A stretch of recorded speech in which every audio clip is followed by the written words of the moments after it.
तो ठीक है फ्रेंड्स, आज अपन स्टार्ट करते हैं 27 अप्रैल का हिंदू एनालिसिस। ठीक है, अपने पास आज कुछ 7 to 8 आर्टिकल्स रहेंगे, देखते हैं अपन टाइम टू टाइम। सो अपना फर्स्ट आर्टिकल कहता है despite court stay OTT platforms face pressure on content. So ये क्या बोलता है, क्या अलर्ट इशू हो रहा है? दो एडवाइजरीज इशू की गई थी आईबी मिनिस्ट्री के द्वारा। क्या एडवाइजरी थी? फर्स्ट एडवाइजरी कहती है फरवरी 2022 में इशू की गई थी कि एक ग्रीवेंस ऑफिसर होना चाहिए आपकी वेबसाइट्स के लिए, राइट। सो इंस्टाग्राम, फेसबुक या कोई भी प्लेटफॉर्म हो, सारे के सारों को ग्रीवेंस ऑफिसर बिठाना पड़ेगा। ठीक है, ऑन मार्च 24, 2023 को एक और एडवाइजरी इशू की गई। उसमें ये बोला गया कि जो भी फिल्म्स और वेब सीरीज बना रहे हैं उनको कोड ऑफ एथिक्स फॉलो करने पड़ेंगे as under the IT rules. So ये आप देख सकते हैं, ये दोनों की दोनों चीजें आप कहाँ यूज करेंगे? जब भी आप अपने एथिक्स का आंसर लिख रहे हैं तो आप इस चीज को यूज कर सकते हैं, राइट। आप ये यूज कर सकते हैं कि कोड ऑफ एथिक्स अब कंपलसरी किया जा रहा है, जिसकी वजह से जो वेब सीरीज बनेंगी वो एक लेवल पे बनेंगी, मतलब ज्यादा डिग्रेड नहीं करेंगी वैल्यूज सोसाइटी की, राइट। ग्रीवेंस ऑफिसर बिठाने से क्या होगा, कंप्लेंट्स को जल्दी टाइम टू टाइम सुना जाएगा, राइट।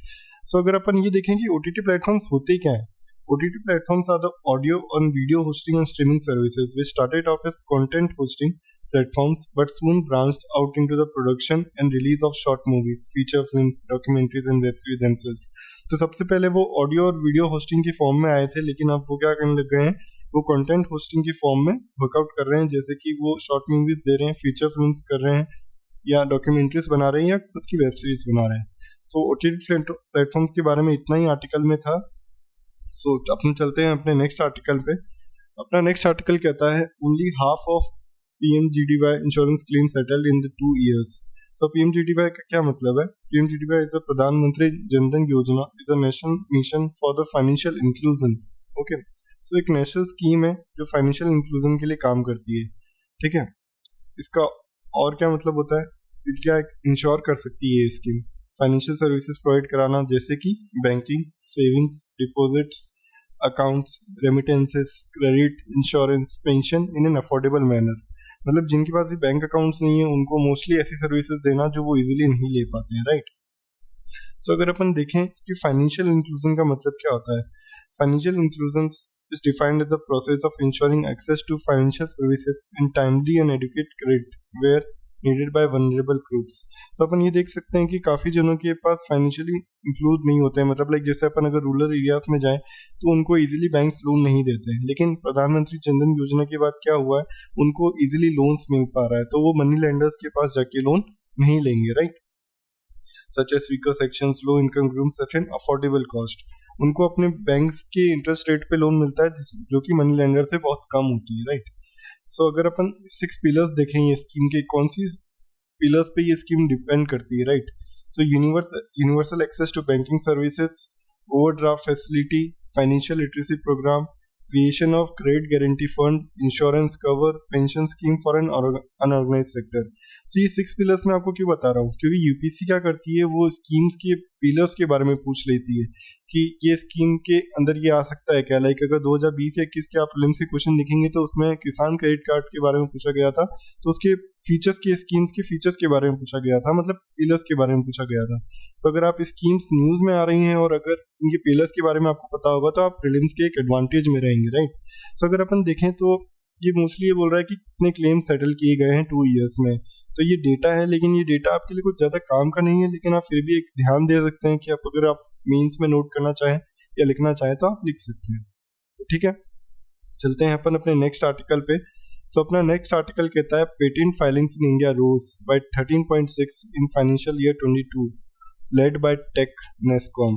सो अपने यहाँ पे पेटेंट फाइलिंग्स बढ़ रही हैं, लाइक 13.6 इंक्रीज हुआ है, नेस्कॉम का कहना ये है। ठीक है, तो अपन ये देखते हैं कि पेटेंट क्या होता है। A patent is a form of preservation of intellectual property. It is an exclusive right guaranteed for an invention which is a product or a process that provides in general a new way of doing something or offers a new technical solution to a problem। So patent क्या करता है, like आपने अगर कोई भी technology बनाई है, right, आपने अगर कोई टेक्नोलॉजी बनाई है तो आप क्या कर सकते हैं, अपने प्रोडक्ट को लेके एक पेटेंट फाइल कर सकते हैं, जिसकी वजह से जो आपने इन्वेंशन किया है वो कॉपीराइट आपको मिलेगा। सो अगर जितने भी वो प्रोडक्ट के चीजें प्रोड्यूस होंगी तो उसकी रॉयल्टी आपको मिलेगी, किसी और को नहीं मिलेगी, राइट। अगर आप ये सोचते हैं कि हाँ अगर मैंने कुछ इन्वेंशन करी लेकिन कोई और उसको कॉपी कर ले तो आप इन्वेंशन नहीं करेंगे, तो ठीक है, ये अपने लिए एक डिग्रेडेशन की तरह वर्क करेगा। ठीक है, देखते हैं अपन patent criteria for an invention. So क्या क्या क्राइटेरिया हो सकते हैं एक इन्वेंशन के लिए? इट शुड बी नोवल, मतलब वो पहले से होना नहीं चाहिए, वो बिल्कुल न्यू होना चाहिए। Must involve an innovative step, technical advancement, मतलब वो ऐसे नहीं हो कि कुछ भी ना कर रहा हो, वो टेक्निकली कुछ एडवांस ही कर रहा हो अपने को, right. So capable of industrial application, जो आपने इन्वेंशन करी वो इंडस्ट्री को काम आनी चाहिए, जब भी आप उसको पेटेंट मोस्टली करा सकते हैं। अगर वो उस पेटेंट का कोई यूज नहीं होगा तो वो आप यूज नहीं कर पाएंगे उसको, राइट। तो उसका पेटेंट कराने का मतलब भी नहीं है। लेकिन अगर अपन देखें कि टर्म्स रिलेटेड टू पेटेंट क्या चलती है, सो अपनी फर्स्ट टर्म कहती है एवरग्रीनिंग ऑफ पेटेंट।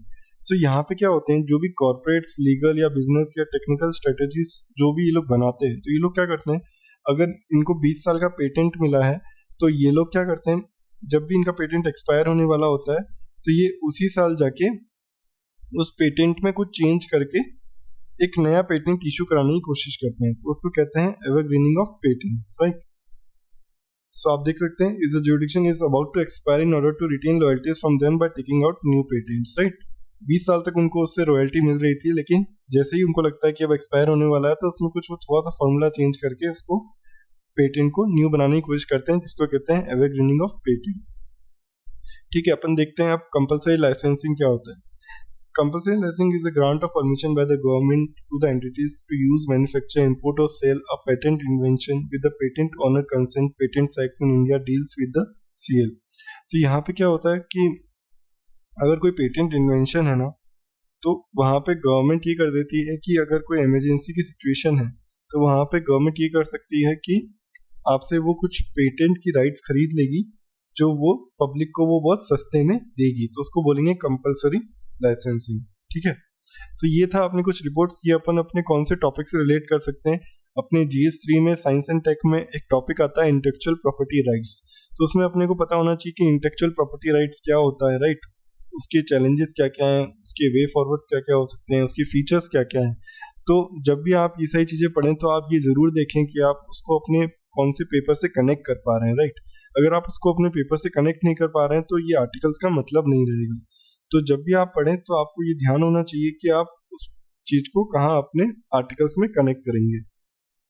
आप ये भी देख सकते हैं कि पेटेंट से रिलेटेड कौन से WTO की एग्रीमेंट्स हैं या समथिंग कुछ है या नहीं, राइट। सो अपन चलते हैं अपने नेक्स्ट आर्टिकल पे। सो अपना नेक्स्ट आर्टिकल कहता है 10 jawans killed in blast by Maoist in Dantewada. So आपको, ठीक है, ये अपनी एक न्यूज है, लेकिन इसके पीछे का कॉन्टेक्स्ट क्या है ये आपको पता होना चाहिए। ठीक है, तो इसके पीछे का कॉन्टेक्स्ट है कि अपने GS3 के टॉपिक में अपने को कहा गया है कि आपको लेफ्ट विंग एक्सट्रीमिज्म, नक्सलिज्म और इन सब के बारे में पता होना चाहिए। तो जैसे ही आप ये टॉपिक पढ़ें तो आपको डायरेक्ट टॉपिक लिंक होना चाहिए कि हाँ, मैं इस आर्टिकल को अपने कौन से GS के टॉपिक से लिंक करता हूँ। ठीक है, तो जैसे ही आप ये टॉपिक पढ़ें तो आपके दिमाग में आना चाहिए कि नक्सलिज्म क्या होता है, कॉजेज ऑफ नक्सलिज्म क्या है, राइट। अगर आपके दिमाग में ये सारी चीजें आ रही हैं तो आप बिल्कुल सही डायरेक्शन में जा रहे हैं। गवर्नमेंट इनिशिएटिव्स क्या है नक्सलिज्म से रिलेटेड, ठीक है, और अगर गवर्नमेंट इनिशिएटिव्स हैं तो वो कितने वर्क कर रहे हैं, उनकी रिपोर्ट्स होनी चाहिए आपकी। ठीक है, सो आपको ये ध्यान होना चाहिए कि हिस्ट्री ऑफ नक्सलिज्म क्या है। हिस्ट्री ऑफ नक्सलिज्म में आपको ध्यान होगा कि हिस्ट्री ऑफ नक्सलिज्म ऐसी है कि ये एक नक्सलबारी विलेज था वेस्ट बंगाल में, वहां से नक्सलिज्म की शुरुआत हुई, राइट। वहां पे सबसे पहला एक इंसिडेंट हुआ था, इसलिए उसको अपन वहां की शुरुआत कहते हैं। सो अपन देखते हैं कि कॉजेस क्या हैं।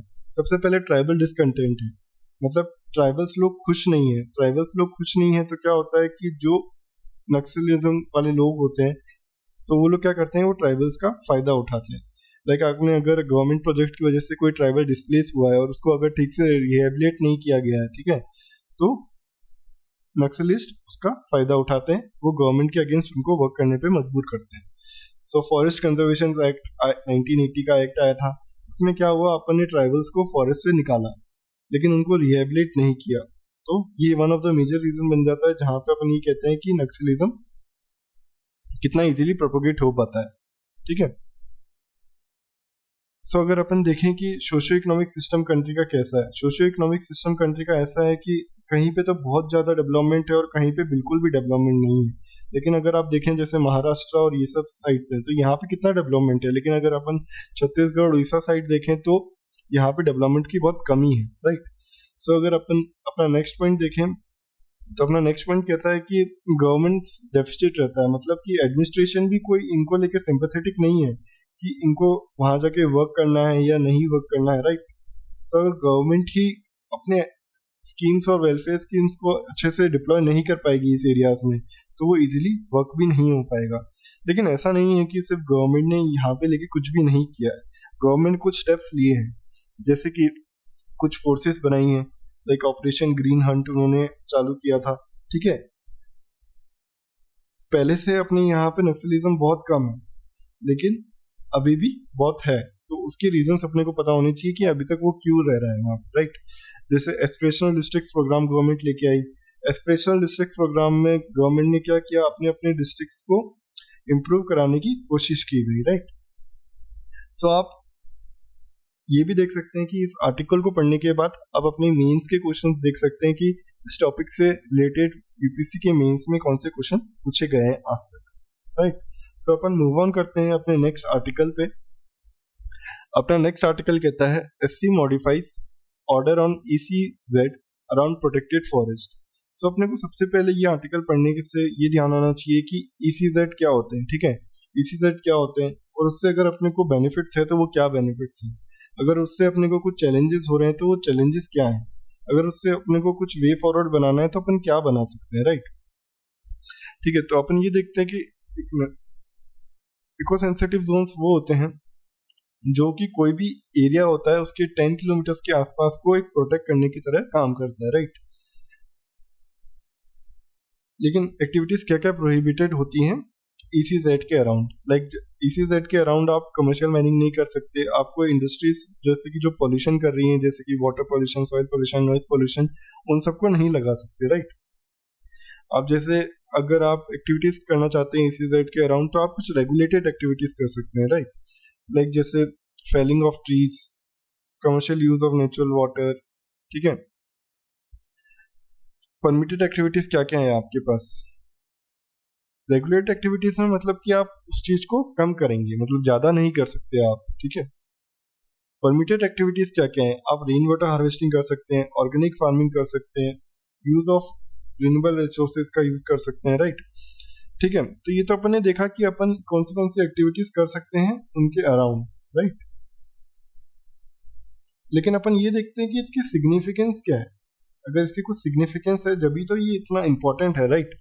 तो ये क्या करता है, जो भी अपन अर्बनाइजेशन की वजह से इम्पैक्ट कर रहे हैं, डेवलपमेंट की वजह से जो भी इम्पैक्ट हो रहा है उसको थोड़ा मिनिमाइज करने में मदद करता है, राइट। अगर आपने इन सीटू और एक्स सीटू के बारे में पढ़ा हो इन्वायरमेंट में तो आपको ये ध्यान होगा कि ये दोनों कैसे वर्क करते हैं। सो ECZ एक इन सीटू की तरह काम करता है।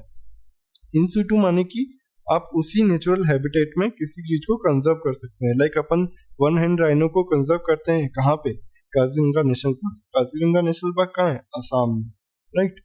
सो इसका सिग्निफिकेंस और क्या हो सकता है, इसका सिग्निफिकेंस ये हो सकता है कि ये फॉरेस्ट डिप्लीशन को मिनिमाइज करता है, मतलब जो फॉरेस्ट इतनी रैपिड पेस पे डिप्लीट हो रहे हैं उसको ये मिनिमाइज करता है, राइट।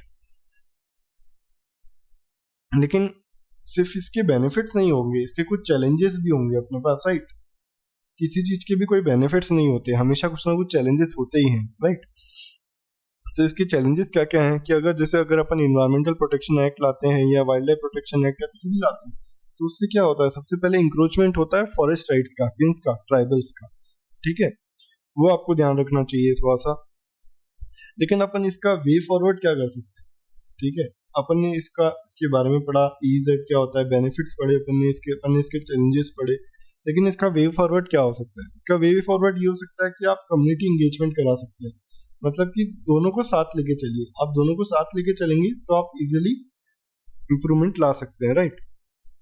और अगर आपको ट्राइबल्स को लाइवलीहुड सपोर्ट देना ही है तो आप और तरीके से भी दे सकते हैं, लाइक अगर आप कोई फॉरेस्ट राइट एक्ट आ रहा है, अगर उससे आपको पता पड़ रहा है कि ट्राइबल डिस्प्लेस हो रहे हैं तो आप उनको लाइवलीहुड सपोर्ट दे सकते हैं, लाइक अगर आप उनको सस्टेनेबल एग्रीकल्चर करवा सकते हैं, आप उनको इको टूरिज्म करा सकते हैं, आप उनको हॉर्टिकल्चर में डाल सकते हैं, राइट। तो काफी सारी एक्टिविटीज कर सकते हैं आप। इको रिस्टोरेशन की हेल्प ले सकते हैं, राइट। लाइक आप इकोनॉमिक्स भी करें आप अपना, और ट्राइबल्स भी अपने आप को डेवलप कर पाए, राइट। लाइक जैसे कोई डिग्रेडेड फॉरेस्ट हो रहा है तो उसको रिफॉरेस्टेशन कराना, एफॉरेस्टेशन कराना, आप उसके लिए ट्राइबल्स को पे आउट कर सकते हैं, ठीक है। तो ठीक है, अपना SEZ के बारे में यही था। चलते हैं अपन नेक्स्ट आर्टिकल पे। सो अपना नेक्स्ट आर्टिकल कहता है UNSC reforms. Angry with reform delays, India calls UN system anachronistic. So अपन सबसे पहले देखते हैं कि UNSC क्या है। UNSC एक स्टेब्लिश किया गया था UN चार्टर के द्वारा इन 1945, ठीक है। It is one of the 6 principal organs of the United Nation. UNSC has 15 members, 5 permanent members, 10 non-permanent members elected for a 2-year terms, right? So इसके 5 permanent members कौन है? United states, Russian federation, France, China, the United kingdom.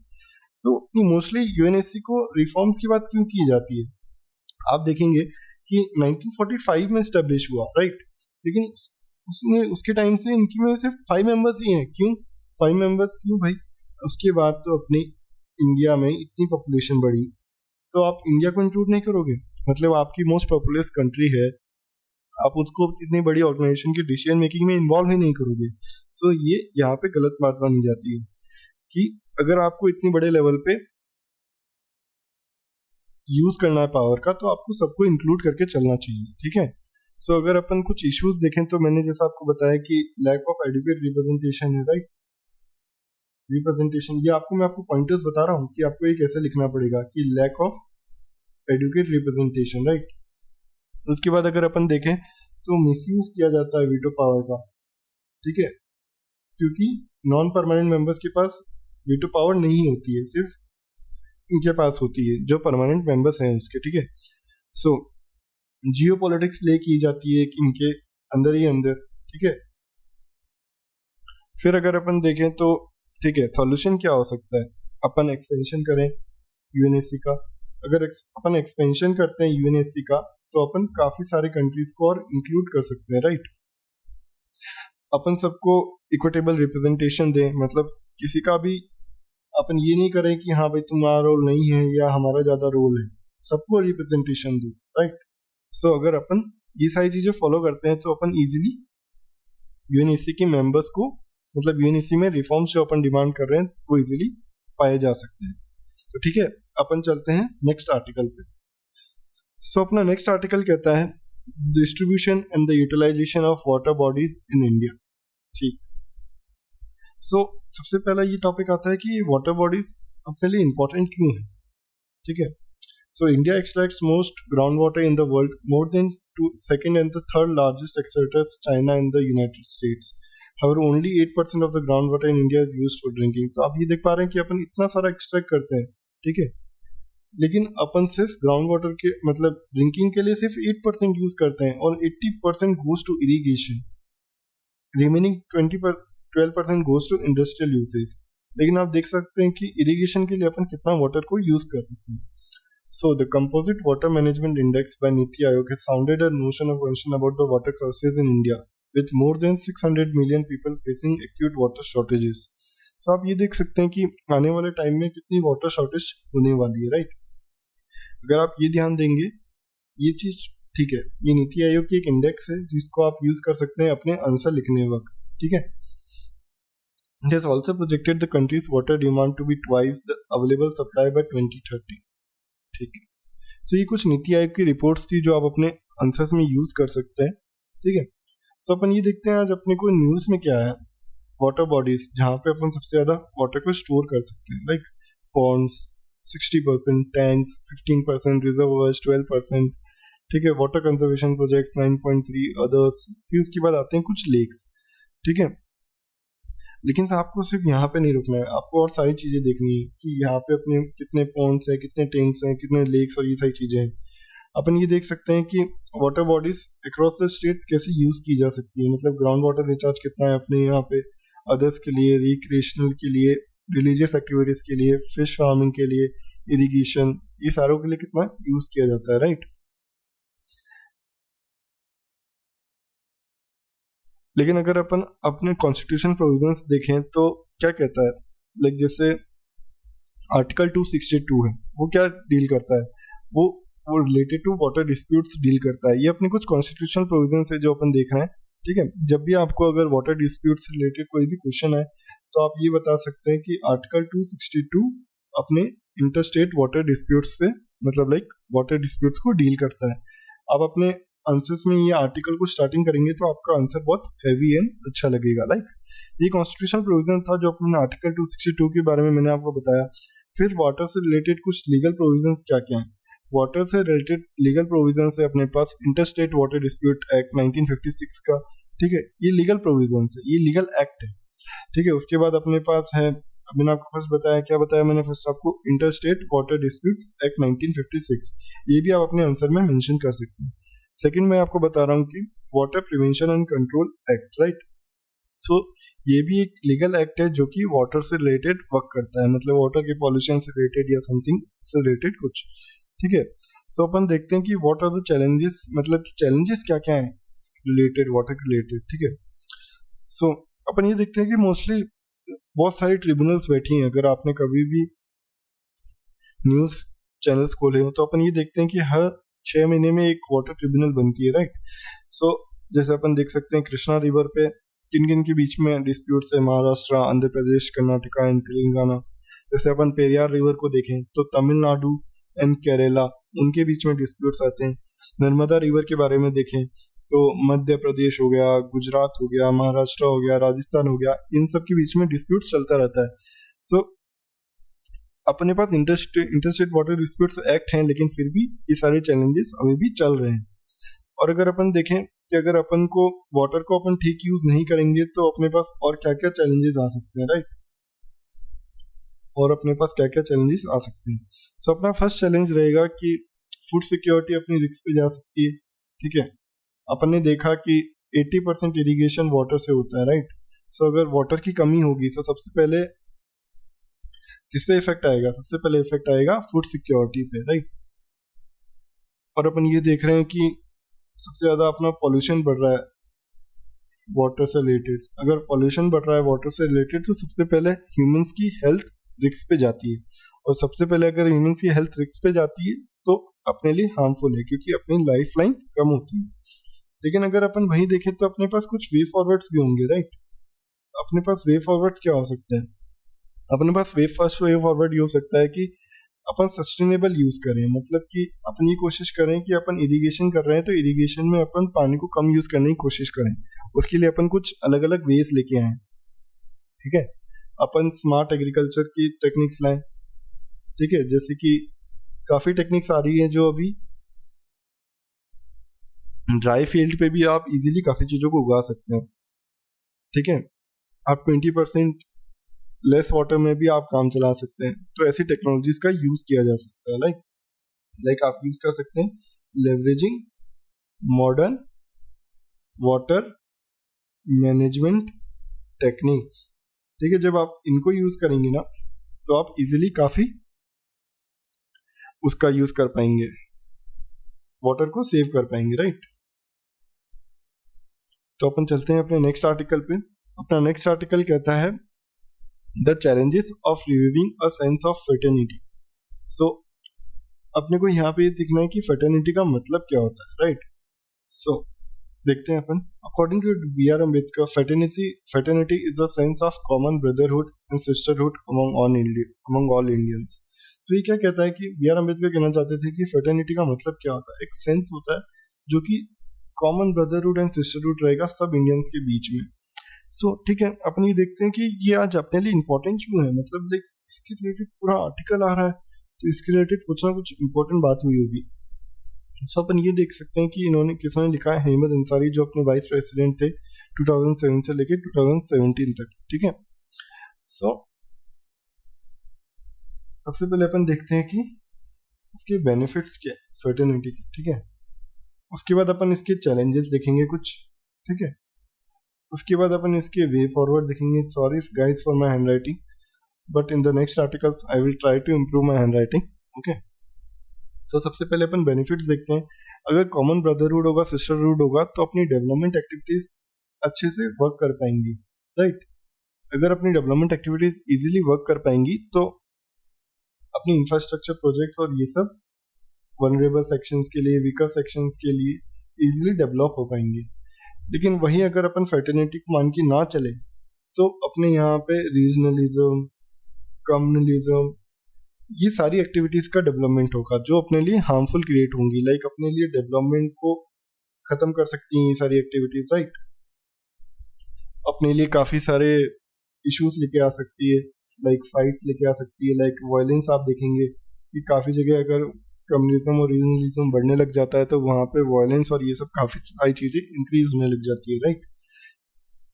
सो अगर अपन way forward देखें तो अपन way forward क्या हो सकता है, अपन ये देख सकते हैं कि अपने कौन से आर्टिकल्स में अपनी कौन सी ड्यूटीज हैं, अपन अपने अपने डीपीएसपीज पे ध्यान दे सकते हैं, ठीक है। अपन लोगों को याद दिला सकते हैं कि कौन से वेज राइट है। अपन को ये बता सकते हैं कि वायलेंस से कभी भी कोई भी चीज अचीव नहीं की जा सकती, राइट, भले ही वो कितना भी अच्छी चीज को अचीव करने की कोशिश की जा रही हो, राइट। सो ठीक है, आज के लिए इतना ही।